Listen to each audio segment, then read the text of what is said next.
So there's a lot happening geopolitically. We've had the latest clashes between India and China at the contested border, the line of actual control in a place called Tawang. There is, of course, the Russia-Ukraine war, which is soon going to go into its 10th month. How do countries around the world, from west to east, play these differing geopolitical pulls and pressures, these tensions that are coming with it? Joining us now is one of the most preeminent voices in foreign policy in the world.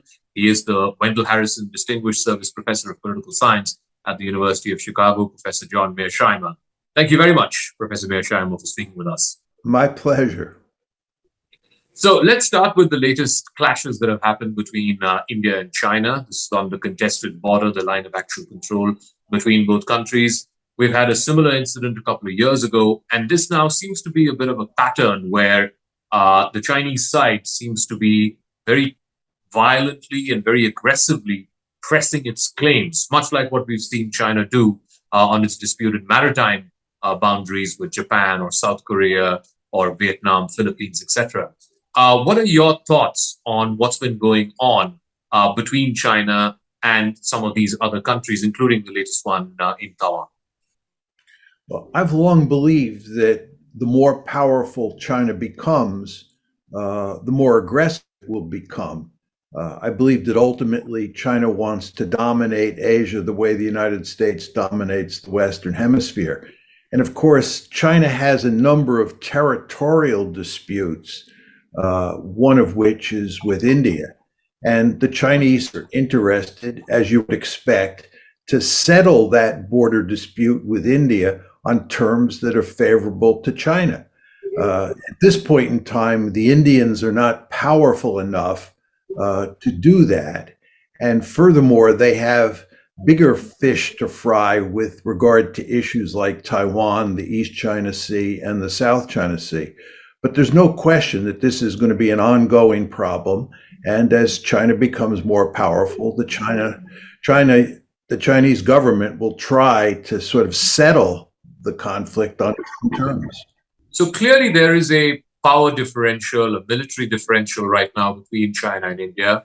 China is the bigger military power, and there is, of course, the history of the last major war that both countries fought in 1962, which India lost. What can a country like India do in this interim as this border is being hotly contested and there is a power differential, and perhaps both countries realize that a full-fledged, full-throttle war is not an option? Well, I think what India can do is build up its conventional forces as much as possible. And every time the Chinese probe, meet them on the battlefield, so to speak, and do everything in India's power to check Chinese aggression. And I think another thing that will work to India's advantage is if China gets bogged down dealing with the problems that it faces in East Asia.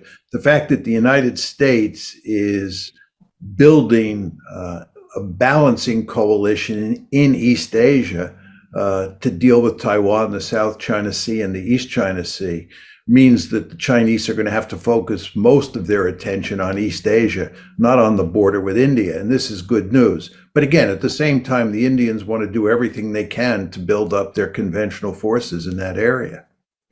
One of the things the Chinese repeatedly tell, not just the Indians, but also to the Philippines, to Japan, to South Korea, is it's the United States that is drawing you all away into what they call a US embrace. And it's the United States that is wanting to start some kind of a new Cold War here in East Asia. So it is a bit of a catch-22 for many of these smaller countries. When you have initiatives like the Quad, is that actually further accentuating more aggressive behavior by China? Or do you just step back and say, we don't want to poke the dragon in the eye? Well, there's 2 points to be made about Chinese behavior. First is they do have powerful incentives to dominate Asia. I don't blame the Chinese at all for wanting to be a regional hegemon. If India could be a regional hegemon, it would pursue that goal. So I don't blame them for that. The second point is they have territorial goals that are outside of their hegemonic ambitions. For example, they want Taiwan back for nationalist reasons, not simply because they want to dominate Asia. They want to settle the border dispute with India on their own terms, independent of dominating Asia. So the Chinese have these two sets of reasons for wanting to be aggressive. They have a vested interest in changing the status quo, and they're willing to use military force to do that if it is possible. So this is what you're up against. And I think the idea that Americans are principally responsible for this new Cold War is wrong-headed. And I don't say that because I'm an American. The Americans would actually like to maintain the status quo. It's the Chinese who, for understandable reasons, want to change the status quo. The same thing is true with regard to the China-India border. It's China that wants to change it in its favor and thinks it will eventually have the power to do that. And this causes all sorts of problems for India. Let's talk about the Taiwan issue. And that, like you said, is qualitatively different. It's not just a dispute. China wants it for nationalistic reasons. Given the recent turn of events, the president's party there losing a local election, we're seeing slightly more sobered down statements from the State Department, from the White House. Do you see tempers sort of flaring down on the Taiwan question? Because let's face it, I mean, in this day and age, can China realistically, militarily, forcibly acquiesce a nation of 20 million people? I mean, look at what's happening in Russia, Ukraine. I think there's no question that both on the Chinese side and the American side, there is widespread recognition that Taiwan is an extremely dangerous situation. For the Chinese, it's sacred territory. The Chinese believe that it is essential that they take Taiwan back, make it part of the mainland. The Americans, on the other hand, are deeply committed to keeping Taiwan out of China's hands and want to make China an important ally in their containment policy against China. So you have this very volatile situation. And the leaders on both sides, I think at this point in time, are trying to tamp down the tensions over Taiwan. Whether they can do that over the long term remains to be seen. But I would argue it's reasonably easy to tamp down the tensions now because China, as you indicated, does not have the military capability to launch an amphibious operation across the Taiwan Straits and conquer Taiwan. More, as you also point out, Ukraine has demonstrated that the idea of using your military to conquer a huge piece of real estate, be it Ukraine or Taiwan, is a difficult undertaking, to say the least.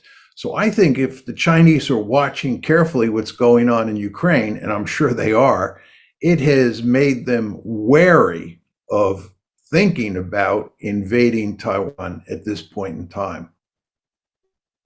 One final question on China, move to the Russia-Ukraine war.